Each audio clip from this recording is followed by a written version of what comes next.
Okay, so I thought I would come on while the NCLEX is fresh on my mind and give y'all kind of a start to finish guide through the NCLEX process. Give you maybe a couple of tips or ideas or suggestions, some things that we kind of wish we had known, or at least earlier rather than later, as we went into this whole process of taking the NCLEX. Obviously, the NCLEX is a big deal. It's a lot of pressure. But there are some things that can make it a little bit easier. Okay, so let's just start with where you guys are now. So you've started your fourth semester. You are looking at finishing up in May. If you haven't done so already, you don't have to, but if you haven't done so already, you guys know that you can go ahead and start applying for jobs. Hospitals will hire you before you graduate. Some of them will even let you start orientation before you take the NCLEX and pass it. Some will want you to take it and pass it before you start orientation. So it just kind of depends unit by unit. My unit that I'm going to wanted me to take the NCLEX and pass it, which I totally understand. Before they put time, energy, and money into training me, they want to make sure I pass the NCLEX. But other units, I have classmates that have already started working, already started orientation even prior to passing the NCLEX. So if you haven't started applying and you want to start looking at applying, you can go ahead and do that. And so you can even secure a position before you graduate.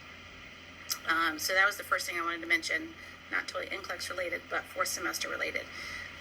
The second thing I wanted to say, thing that we weren't aware of, or it makes sense what you think about it, but no one had said this to us, is that there's several steps you have to do in order to be able to take the NCLEX. There's actually 3 steps. So step number 1 is you have to apply, submit an application with an application fee of $200 to the Virginia State Board of Nursing. Many of us waited until after graduation to do this application, not realizing that we could go ahead and apply, pay our fee prior to graduation. And the difference is that your ATT, your authorization to test letter, this is the letter that gives you permission to schedule that NCLEX exam. Those letters come in chronological order based on when you apply. So the earlier you apply, the quicker after graduation you get your ATT letter. Now, the State Board of Nursing didn't want us to apply much sooner than like 2 or 3 weeks prior to graduation. But having said that, just realize you don't have to actually graduate before you apply to the State Board of Nursing. Okay, so sometime 2 or 3 weeks prior to graduation, go ahead, if you've got the money, the $200, and submit that application to the State Board of Nursing. After you graduate, what happens is that TCC takes all your paperwork, the classes you took, all of those clinical hours that you put in, and they compile basically a packet for you on your behalf, and they send it to the State Board of Nursing. As long as you have applied, when the State Board of Nursing gets that packet, they go ahead and approve it, for lack of a better word. They go ahead and approve it. Yes, you've done everything you're supposed to do in order to take the NCLEX and become a registered nurse. And then once they approve that packet, they will send you an ETT, an eligibility to test. You get an email. Within hours, sometimes one business day, Pearson, who is the producer of the test, that administers the test, that makes the NCLEX, they're the ones that actually send you your ATT. Okay, so 2 or 3 weeks prior to graduation, go ahead and apply to the State Board of Nursing so that once graduation happens and TC sends in your packet, they start going through those packets in chronological order based on when you apply. So for those of us who waited until after graduation, because we didn't know that little tip, we were sitting around waiting for our ATT letter. It took longer. And they are saying they're a bit slower right now because of COVID and all of that. Okay, So that's step one, apply to the State Board of Nursing. Step two is then you go onto Pearson's website. And if anybody needs links for this, you let me know. But when you go apply to the State Board of Nursing, it has all of the information, right there. Really, it's really like that process is very streamlined. Click here, click here, click here, and gets you. It's kind of plug and play. But the second step is you go to Pearson's website, create an account. You pay another $200 to take the NCLEX. Now you can go ahead also and do this ahead of time. I did this all on the same day. Applied to the State Board of Nursing, created my account, paid my $200 for the NCLEX. That way, once the State Board of Nursing approves your packet, they tell Pearson this person has been approved to take the NCLEX. Pearson sends you a letter that says you're ready to test. You can go ahead and schedule your NCLEX because everything's already done. So State Board of Nursing, $200, Pearson, $200, and then we also had to get fingerprinted, and it was like another $35-$40. So not cheap, but anyway, it's it is what it is. There's nothing you can do about it. Okay, so like I said, after you graduate, TCC sends your packet to State Board of Nursing. They approve it. They send you your ETT. They tell Pearson you're ready to go as long as you paid all your fees, set up your accounts. Pearson says now you can schedule your NCLEX. This is also super simple. You go into Pearson's website. It literally says schedule an exam. You choose that you're scheduling, for the NCLEX, and it comes up with. It actually it shows your location. So like if you're in Virginia Beach, it's going to show you the testing centers that are nearest to you, and you choose 3, and then it will pull up literally a calendar and show you available dates where you can select one. And there weren't like when I scheduled there, it wasn't like there were a ton of openings. I mean, I found one within like a week and a half, 2 weeks of getting my ATT letter, but there are not a ton of openings. But you can kind of hunt around. You can choose 3 testing centers to look through at a time. But if those 3 don't work, you can go back and choose 3 more testing centers. I know, like one person I know, a couple people I know are driving up to Richmond to test. I got a date in Greenbrier. There's another testing center in Newport News. Greenbrier and Newport News, I think, are the closest ones to us. Then next is there's 2 or 3 or 4 around Richmond area. There's 2 time slots. There's an 8 o'clock time slot and a 1 o'clock time slot. So if you're a morning person, you can try to find an 8 o'clock time slot. If you're an afternoon person, obviously you can choose a 1 o'clock time slot. Once you select your time, you could just confirm your appointment and they send you an email confirmation. If you need to go on and reschedule or cancel, again, that is super simple. You just go back to the Pearson site where you're scheduled the NCLEX, and it'll say, reschedule or cancel. You can just click reschedule and you can look for a different date. If something comes up or you decide I need more time, or actually I don't want as much time, let me see if I can find a sooner date. You can kind of play around with it up until about 24 hours ahead of your exam time. Once you get within that 24-hour period before your exam, that's it. You're not scheduling or rescheduling anymore. I think actually if you're within that 24-hour period and you try to cancel, you lose your exam fee. Or if you don't show up, you lose your exam fee, and that means another $200 to start over. But up until that day ahead of time, you can kind of play around, with that date. All right, so for the day itself, I thought I would just walk you guys through what the day was like. I just did it on Saturday, so it's fresh in my mind. Not overly traumatized. I still have a smile on my face. That's because I found it today. I passed, so all's good. But I thought I'd walk you through because there was a couple of things that I was like, ooh, this would be good to share with people. Okay, so I scheduled for 8 o'clock in the morning. I wanted to get it done and over with. They said the testing center opens at 7:30, so my plan was to be there at 7:15. My plan was to sit in the car for, up until about 7:45 or something like that, because I don't like being around a bunch of people before I test. I don't like picking up people's anxiety or nerves or whatever. And I figured there'd be more than just me there testing that day. And there was. But when I got there, something made me change my mind. And I decided to go on in right around 7:30. And I was glad I did. And this is why. There was probably, along with me, there was probably, I would say 12, 13 other people that were going to test that day. Not just the NCLEX. All sorts of different types of tests are done through these testing centers. I think all medical. But like there was a doctor there doing some kind of test. I think there was like some CNA type testing going on. So it's not just NCLEX. But there was about 12 or 13 people testing that morning. And you're checked in one at a time. And you're checked in order that you showed up to the testing center. So when I walked in at 7:30, I was number 3 in line, basically.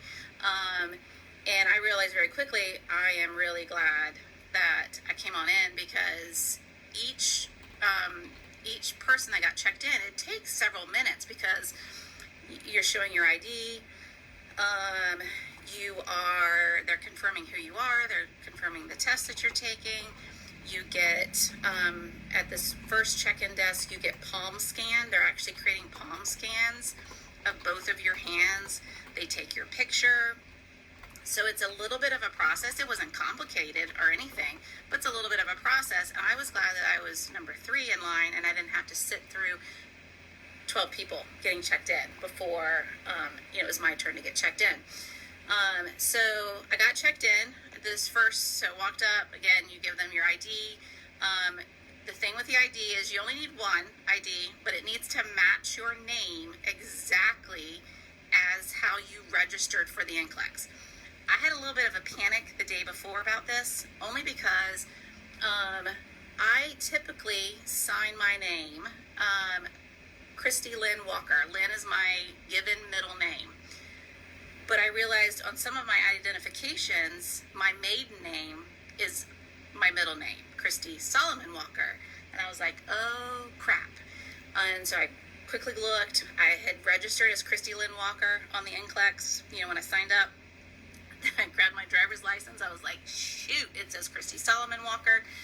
And fortunately, my passport has Christy Lynn Walker. So I was good, because you only need one, but it needs to match your name exactly. So just a tip, make sure when you register for the NCLEX that you put your name in as it is on your identification that you're going to take, driver's license, passport, whatever the case may be. Okay, so you give them your ID, they do the palm scan, they take your picture, then you walk around the corner. It's not a big room, but you walk around the corner, and there's a second lady there who's going to check you in again. She's going to check your ID. She's going to verify your palm scan. Then she's going to have you roll up your sleeves, pull up your pants legs, turn your hoodie inside out if you're wearing a hoodie, empty your pockets.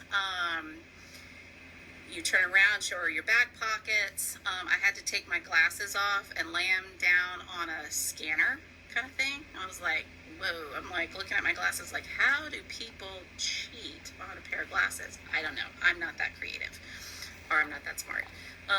Anyway, so it wasn't like, a big deal, but she's definitely looking you over. She pulls up your picture to verify that it is you. She makes you verify that it is you, that they just, literally had just taken the picture 10 seconds ago, but you're verifying everything. She then walks you into into the actual testing area, gives you a booth. So it's like a little, not totally like a booth, but a little, cubicle area. She signs you in and pulls up your test. So there's no login that you have to do. You don't have to remember your Pearson VUE login information.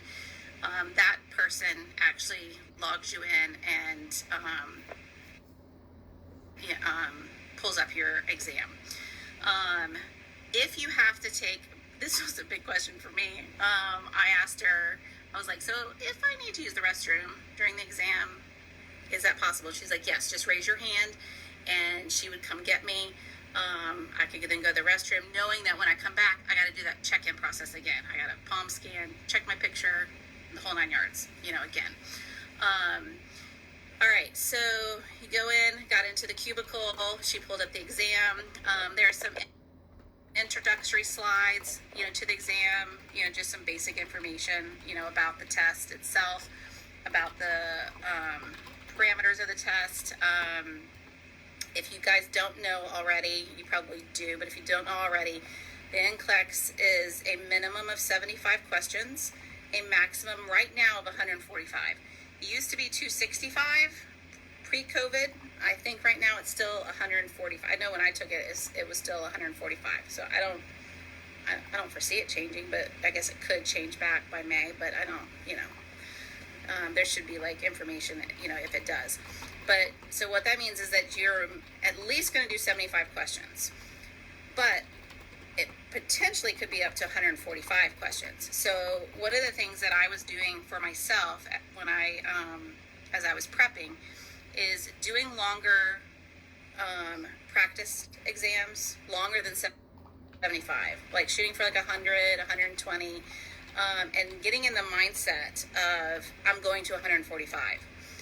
I didn't want to be in the mindset of I'm only going to 75, because then every question after 75 becomes like, a bigger deal. So I wanted to kind of have in my mind, I'm going to 145. So I would recommend kind of getting in that mindset. I'm going all the way to 145 questions. And if you're not used to taking you're used to taking 50 question exams. The HESIs are a little bit longer. Your exit HESI is actually 160 questions. So that's the longest one that, we've had. But, if you're worried about your endurance through a longer exam like that, go ahead and kind of, when you can, practice some of those, longer type exams. You have 300 minutes to do the NCLEX.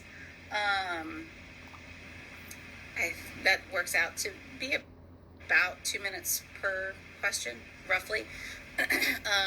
If you take a break, that is cute. Sorry, my daughter's showing me her new shoes. Bye. If you take a break during the NCLEX, the clock still keeps going. So it doesn't pause because you decide to take a break. So once you start, you have 300 minutes, to finish. That was not a problem. I haven't heard that to be a problem for anyone, finishing in time. I don't know anybody, I would say about half our class at least has taken it now. And I haven't heard anybody say that was an issue. But just know that is the case. Okay, so then once what do I want to say? What do I want to say about the NCLEX itself? Because I know that's what you guys are all curious about. What was it like?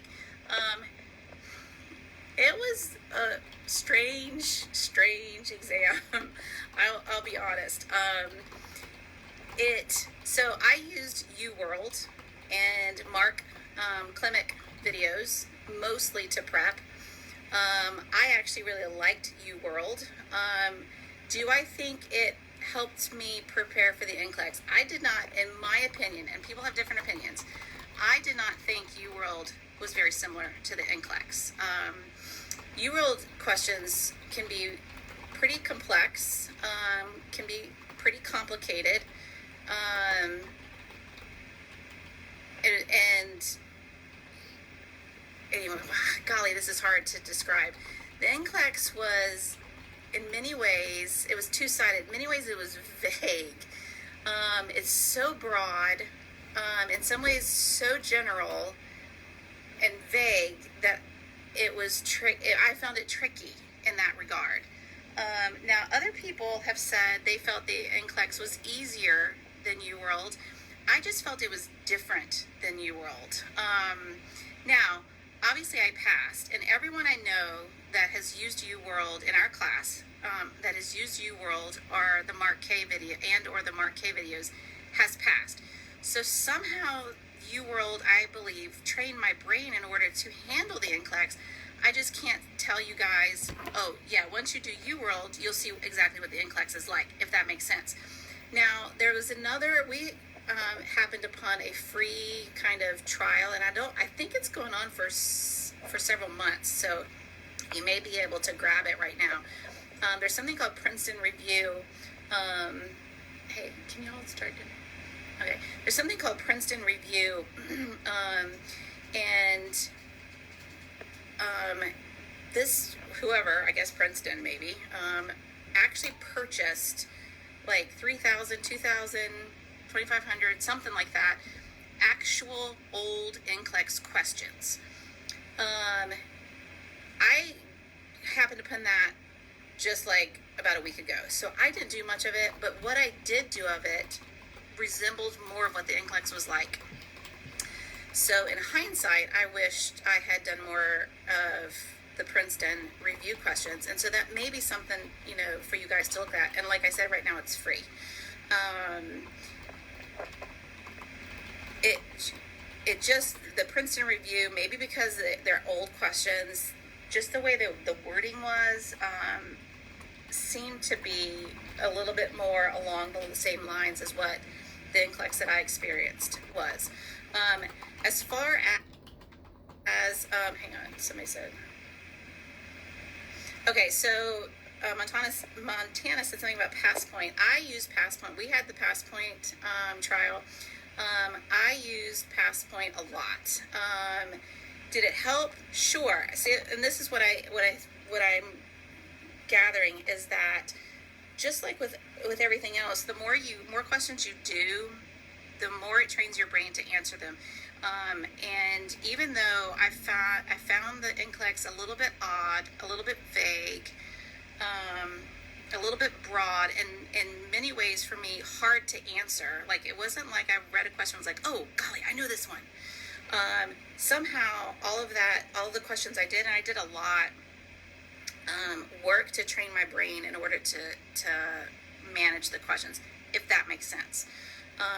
The thing about the NCLEX too is that it's gonna find your weak areas, and it's gonna ask you. You're gonna be like, seriously, my weak areas are pharm and psych. And I'm like, if I get one more pharmacology question, I am going to spit. Same with psych. I'm like, how many psych questions can they ask me? Now, the positive side of that is that it's allowing you an opportunity to get enough of your weak areas questions correct in order to pass that area, if that makes sense. The pharm questions were tough. Pharmacology is a weak point for TCC. I think you guys all know that. We knew that. And so I found the pharmacology questions on the NCLEX, kind of tough. They were very specific. They were like, your patient has been prescribed this med that you've never heard of before, has no prefix or suffix you've ever seen before. What are you going to teach your patient about it? And so no clues in the question. So it really just comes down to what I did. My strategy for those was I would just read the choices and think about, okay, the NCLEX is all about patient safety. So which one of these answer choices leads me most to a patient safety result? The end goal is to keep your patient safe.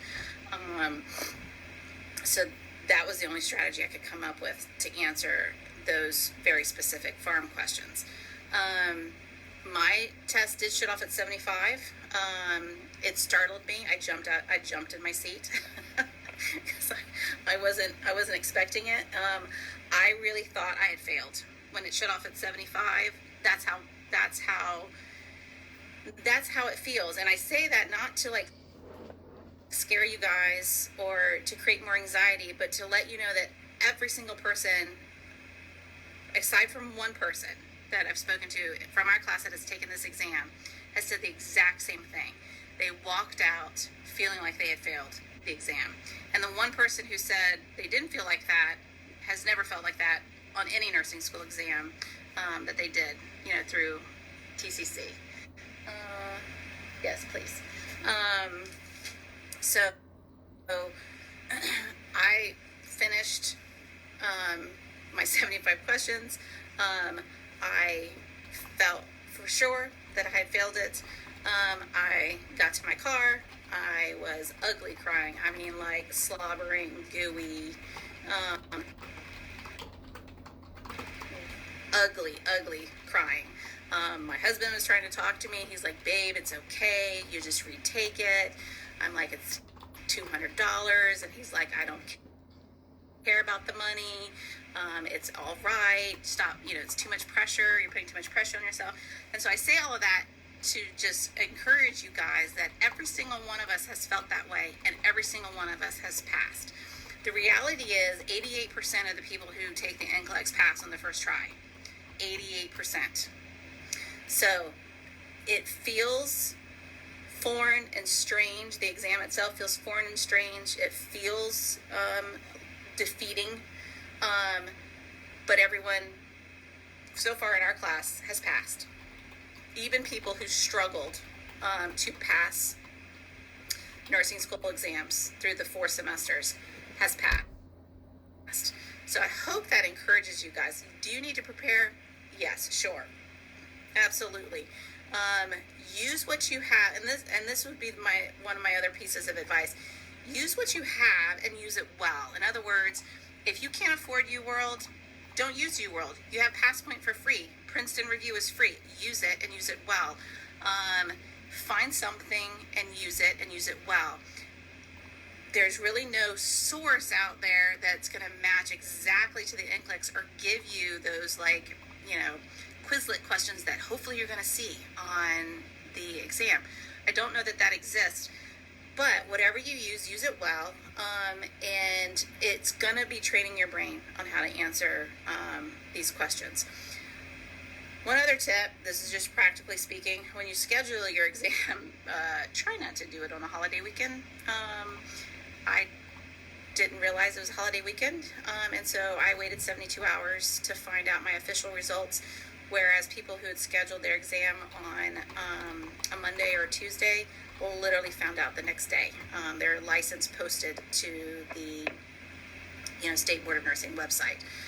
As far as getting results, so you finish the exam, obviously you're not going to see anything. There's no indication of whether you passed or failed when you finish the exam. A lot of people do the Pearson trick, the Pearson VUE trick. If you don't know what that is or how to do it, you can Google that. It's just a way you can kind of get an idea of whether you passed or failed. It's a hack. It is not official or unofficial in any regards. It is not considered 100% accurate from everything that I read and researched. But it is, you can do it within like 2 or 4 hours of your exam and get a hack. Because we did it on another classmate and I did it on a holiday weekend. I went ahead and paid. You can pay Pearson $8 for your unofficial results, and these are considered 100% accurate. The only reason they're not official is because Pearson is the administrator of the exam. Your State Board of Nursing has to actually officially give you your license. So yesterday I paid my $8 because I was tired of waiting. And saw unofficially that I had passed, and then today, so literally one business day after I took my exam, the license posted on the State Board of Nursing website. Somebody had asked me earlier about SATA questions. Are there a ton? Yeah, there are a lot of SATA questions, but you have to remember with SATA questions on the NCLEX, if you're getting them, that's usually a good thing because they're considered harder questions. And remember, the NCLEX is adaptive. When you answer an easier question, they're going to give you a harder question. And then if you answer that one, they're going to give you even a little bit harder question until you get one wrong, and then they're going to go back down to an easier question. That's how the NCLEX works. It's constantly adapting to, if you're doing well, they're going to make it harder. If you miss, you're going to go back down to an easier question. I would say probably about maybe a third of my exam was SATA. I know one person in our class who had like 48 SATA questions. It was insane. But I will say UWorld, I think UWorld really helped me with SATA questions. I really got comfortable with the whole idea of each answer is a true or false. Each choice is a true or false. So really work on your SATA, questions with whatever, prep or review that you use. and don't fret them. They're typically considered a good sign if you're getting them on the NCLEX. What else could I tell you guys? I think that's the gist of it. If you guys have specific questions, or if something I said didn't make sense, like this was like throw together, I'm just gonna jump on and run this down a little bit. Jump on the comment section and ask questions. Kim and I are still around. We're still here as you guys navigate this last semester. You guys are almost done, and I am telling you, life on the other side is glorious. It's like yesterday I grocery shopped, I cleaned out my desk, I went for an hour and a half walk, and I cooked dinner. I felt like a normal human being for the first time in a while, being on the other side of it. So you guys are so close. Hang in there for just a few more, couple more months till you can get, onto the other side. It really is worth it in the end. Please let us know how we can help you guys as you finish up, if you have questions. And then if you need clarification, just let me know if I was confusing. Sorry. Just trying to regain normalcy here. So all right, guys, take care, and let me know if you need anything.